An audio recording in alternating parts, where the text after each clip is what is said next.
Shalom, selamat pagi jemaat dikasih Tuhan. Kembali kita berjumpa dalam renungan pagi. Mari pagi hari ini kembali saya mengajak kita semua untuk merenungkan firman Tuhan. Supaya dengan melalui firman Tuhan, hidup kita akan terus dibangun. Dan kita pun akan semakin bertumbuh, diteguhkan dan dikuatkan dalam iman dan pengharapan. Sebab firman Tuhan adalah kebenaran yang memerdekakan hidup kita. Firman Tuhan menjadi sumber pengharapan dan sumber kekuatan bagi kita. Firman Tuhan pedoman dan penolong bagi kita. Bahkan firman Tuhan jugalah yang akan terus menuntun dan menerangi langkah hidup kita. Mari jemaat dikasih Tuhan, sebelum kita merenungkan firman Tuhan pagi ini, kita akan berdoa terlebih dahulu. Bapa di surga, kembali kami datang ke hadirat-Mu. Kami menaikkan segala puji syukur atas segala kebaikan Tuhan dalam hidup kami. Atas begitu besar kasih setia-Mu ya Tuhan. Rahmat dan anugerah-Mu, berkat dan kemurahan-Mu, perlindungan Tuhan, penyertaan, pertolongan, dan juga bahkan pemeliharaan-Mu atas seluruh hidup kami. Terima kasih ya Tuhan. Dan pagi hari ini, kembali kami mau merenungkan firman-Mu. Biarlah Tuhan Kau singkapkan dan nyatakan kebenaran firman-Mu. Dan Roh Kudus yang mengurapi kami, sehingga kami bisa menangkap apa yang menjadi pesan Tuhan dan juga melakukannya di dalam hidup kami. Terima kasih ya Tuhan. Dalam nama Tuhan Yesus kami bersyukur dan berdoa. Amin. Mari jemaat dikasih Tuhan, kita akan sama-sama buka Alkitab kita. Renungan pagi hari ini saya ambilkan dari Matius 1 ayat 23. Saya bacakan. Sesungguhnya anak darah itu akan mengandung dan melahirkan seorang anak laki-laki. Dan mereka akan menamakan dia Immanuel, yang berarti Allah menyertai kita. Jemaat dikasih Tuhan, bicara tentang Natal, bicara tentang wujud kasih Allah kepada dunia. Natal, wujud penggenapan janji Allah kepada dunia. Jadi apa yang kita baca ini sesungguhnya penggenapan dari yang sudah pernah disampaikan dalam kitab Nabi Yesaya. Padahal itu cukup lama. Jaraknya sekitar 700 tahun. Ya, dulu disampaikan bahwa melalui seorang perawan akan lahir, ya, seorang nanti diberi nama Immanuel. Itu sudah dinyatakan. Dan jarak itu enggak singkat ya, 700 tahun itu yang panjang ya, lama. Tetapi Tuhan tidak pernah lupa dengan apa yang pernah Dia sampaikan. Tuhan tidak pernah lalai dengan apa yang dijanjikannya. Janji Mesias, janji tentang juru selamat ini sudah lama. Tetapi Tuhan menggenapinya. Ya, dengan caranya, ya, dengan waktunya, yang semuanya tepat seperti yang dinubuatkan. Jemaat dikasih Tuhan, dikatakan bahwa anak darah atau perawan itu akan mengandung dan melahirkan seorang anak laki-laki. Mereka menamakan dia Immanuel. Nah, Immanuel sendiri punya arti yaitu Allah menyertai kita. Jadi sesungguhnya Tuhan datang ke dunia dalam diri Yesus Kristus itu bukti penyertaan Allah atas manusia.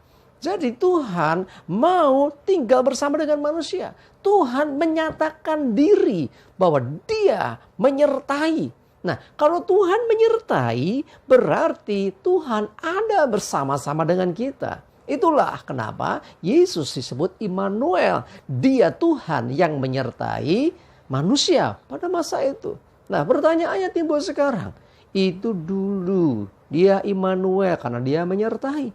Kalau sekarang dia sudah naik ke surga, apakah dia tetap Immanuel? Jawabannya ya, dia tetap Immanuel. Dia tetap menyertai kita. Satu pernyataan Tuhan Yesus, ya, waktu itu belum naik ke surga, dia berkata, ya, aku akan menyertai kamu senantiasa sampai kepada akhir zaman. Itu pun Immanuel. Tuhan menyertai. Nah, wujud penyertaan Tuhan apa? Bukan lagi seperti zaman Yesus lahir ke dunia. Yang mana Yesus itu ada bersama-sama dengan manusia. Itu penyertaan betul. Tetapi penyertaan kita di akhir zaman ini melalui Rohul Kudus. Ya, atau Roh Kudus. Nah, Ketika Yesus menyatakan bahwa akan menyertai, sesungguhnya Roh Kudus itulah yang diutus untuk menyertai saudara dan saya. Nah, dengan kata lain, bahwa sesungguhnya Dia tetap Immanuel. Sebab Roh Allah atau Roh Kudus itu saat ini ada menyertai kita.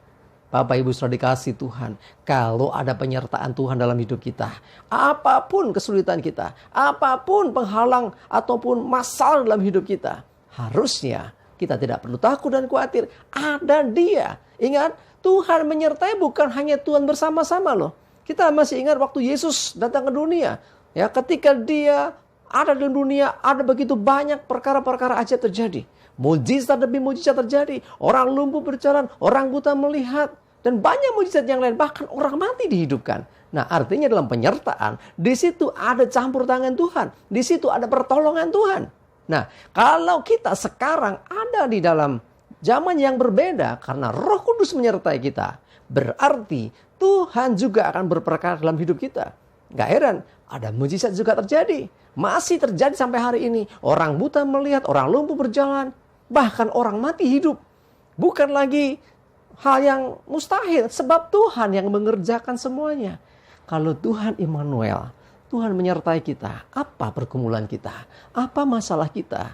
Ya, masalah rumah tangga, masalah pekerjaan, masalah perekonomian, masalah pasangan hidup untuk anak muda, masalah-masalah rumah tangga, masalah-masalah pelayanan, apapun. Ayo, sadari ada Tuhan yang menyertai kita. Kalau Tuhan menyertai, Dia pasti menolong kita. Dan kalau Tuhan menolong, pasti kita tertolong.